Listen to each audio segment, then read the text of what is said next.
अस्सलाम वालेकुम प्यारे बच्चों, तीसरी जमात की उर्दू कवायद की क्लास में आज तमाम बच्चों का इस्तकबाल करता हूँ। आज हम जमा की वाहिद पढ़ेंगे, यानी जमा दिया रहेगा उसका वाहिद लिखना है। स्क्रीन पे पढ़िए छाते, ये जमा है, इसकी वाहिद छाता, छाते की वाहिद छाता। पत्ते, पत्ता। अब और देखेंगे जमा है पंखे, इसकी वाहिद रहेंगी पंखा। जमा है चटाइयाँ, इसकी वाहिद रहेंगे चटाई। अब जमा का लफ्ज आएगा छतें, यानी एक से ज्यादा है तो छतें। अब एक रही यानी वाहिद तो छत।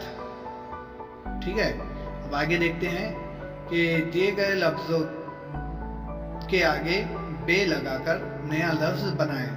यानी हमें लफ्ज बे लगाकर नया लफ्ज बनाना है। देखिए बे लगाए पहले, फिर लिखे सब्र, तो मिलाकर बना बेसब्र, यानी सब्र उसके आगे बे लगा दिया, मानी बदल गया, बेसब्र हो गया। इसी तरह बे जमा दर्द बराबर बेदर्द, यानी दर्द के पहले बे लगाए तो बना बेदर्द। बे जमा कार बेकार, यानी कार के पहले बे ऐड किए तो बना बेकार। बे जमा चारा बेचारा। इसी तरह देखेंगे, पहले लेंगे बे जमा हद बराबर बेहद।